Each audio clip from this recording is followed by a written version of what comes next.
Hi everyone, in this tutorial we are going to see Python strings. So how we are going to represent a string in Python, Python strings. So how we are going to represent a string in Python?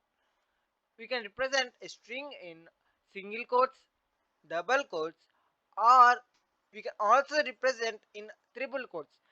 Mostly we are going to use double quote and single quote for a single line assignment of a string, and triple quotes we are going to use for multi-line assignment of a string to a variable. Okay, so here just I will write that we can denote strings in Python by using single quote,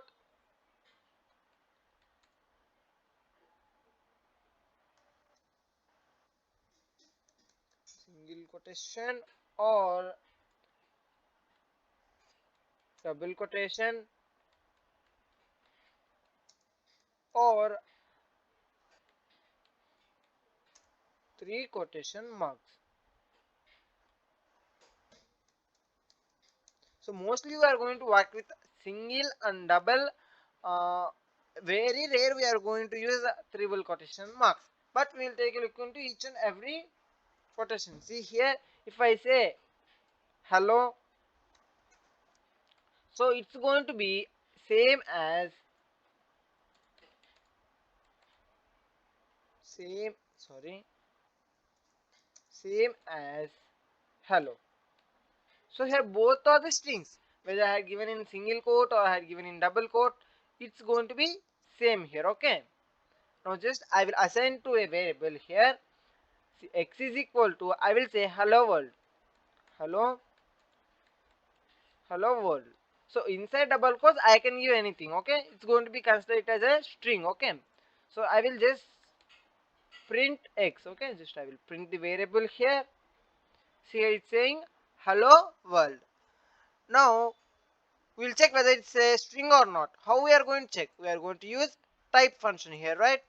So by using type function we can check the what type of the variable. Okay, so what type of the variable. Okay, so just I will print the type of the variable. So print of type of x. Okay, now let me run this program. See here it's saying class string. Okay, so here it's exactly what we want, right? Now we'll go with single quotation mark. Okay, so just I will say x is equal to, just I will say hi, and I will print type with type function. Okay, so we can know what's the variable here. Say again it's printing str. That's what I am saying. Whether we have to use single quote or double quote, it's going to be a string. There is no change in that. Now we'll see how we are going to assign multi-line string. Okay, so here I am using triple quotes here. So inside triple quotes I will say this is a multi-line string. Okay, so multi-line string in 2 or 3 lines. 3 lines. Okay, now just I will print this x. So print of x. Okay, see how it's printing. This is a multi-line string in 2 or 3 lines. See here, you have to remember one thing when we are working with multi-line strings. Here every time it's going to represent as you had written. See here I had written this is a in first line. So here it's showing this is a in first line. Here I had written in 2 or 3 lines in last line. So in the same way it's going to represent in last line. Here you have to remember one thing. However you have written or however you are assigned to a variable, it's going to show in the same way. It's not going to change anything. Okay, so when you are assigning, please take a look into that whether you are writing everything correctly or not. Okay, now we will see, or we can access any character inside a string, or strings are arrays. See here, strings are arrays, as we are known what are arrays. So just we will go brief with strings or arrays. Okay, so we will discuss strings or arrays. Why I'm saying strings are arrays?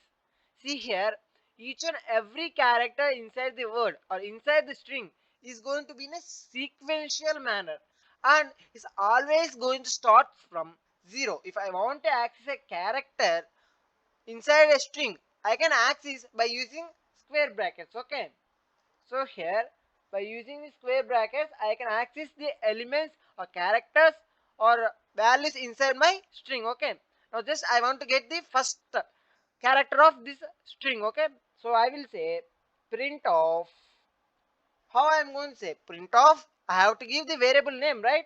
So what's my variable name? X of, and inside that variable my string is there, and inside that string which element I am accessing? I am accessing the first element, so it's always going to start from 0, right? That's why I have given 0. Now I'll print this. See, it's going T, which is nothing but the first character inside my string, right? So now I want to access the last character. How I am going to access the last character? You can access by counting each and every character with space, or else you can just say -1, the opposite of that. So just I will run this again. See here it's saying S. So in the lines, this is the last character. Okay. So this is how we can access the characters inside the string. That's why I am saying strings are arrays. Okay. That's the main thing here, and we have few things. Just we will go with that. See if how if we can loop arrays, right? So in the same way, if strings are arrays, we can also loop through the string. Okay, so now let me say here for I in banana, so just I will give banana. Okay, for I in banana, I am saying print of I. Okay, so now I will run this. See here it's printing. See here it's printing BANA. So each and every time in first iteration it's going to be print B, in second iteration it's going to be print A, in last iteration it's going to be print same way. Okay, so for every iteration is going through each and every character. Okay, so this is how we can iterate through the string characters.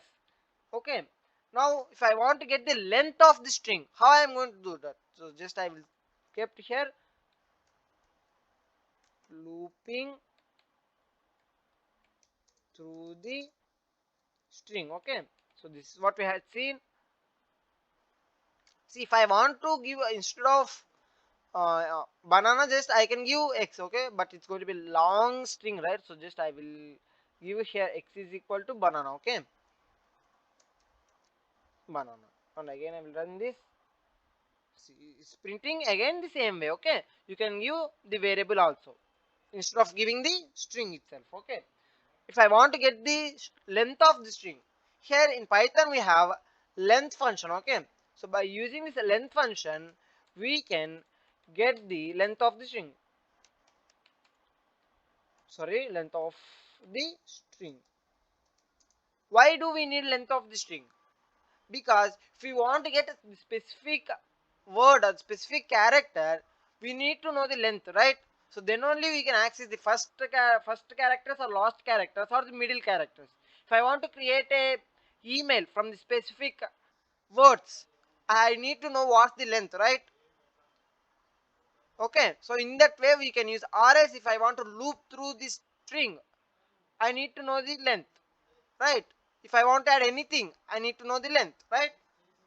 So length also is going to be very useful function. So just I will get the length function. So here I will say for x1 I will get that. So just print off. So inside the length function we are going to give that variable name length of x. Okay, now I will print this. So it's printing 6 at the end. Okay, now we'll check whether this length of the x variable is 6 or not. We will count that 1, 2, 3, 4, 5 and 6, right?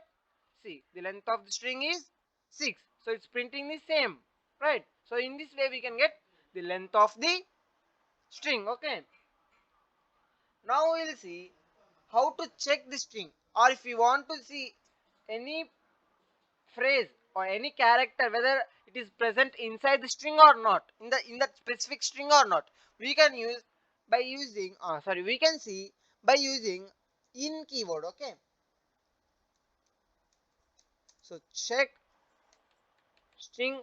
So if you want check whether a phrase or a character is present in or not, phrase or a character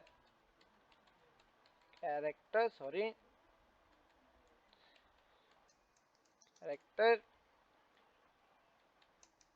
present in a string or not, we are going to do by using in keyword. Okay, so here I will say in keyword, okay, just I will give text here. So in this variable I am going to store some string. So let me say the best things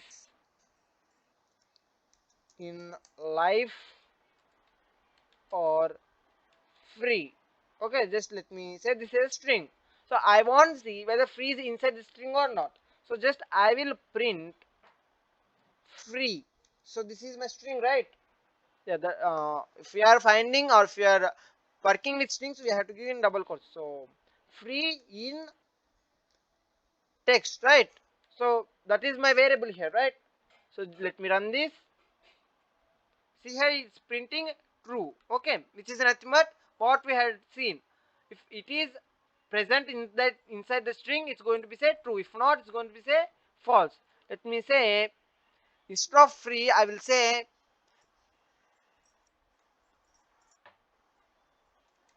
present. Okay, let me say this. Let me check whether it's going to be in that or not. See, it's not there, so it's by saying false. Okay, this is how we can check whether the specific character or specific phrase is inside that or not, or else we can also check whether the specific character is not present or not. For that we are going to use not instead of in. Okay, we are going to with in we are going to use not keyword. Okay, so let me say print of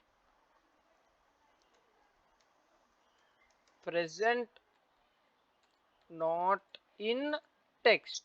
Okay, if it is not in text, it's going to return true value. See here for first if I am checking present in text, it's going to say false. If I am using present not in text, here I am checking, I am saying that the present is not there in text. What I am saying is true, that's why it's printing true here. Okay, that's it for today's tutorial. We'll meet in another tutorial.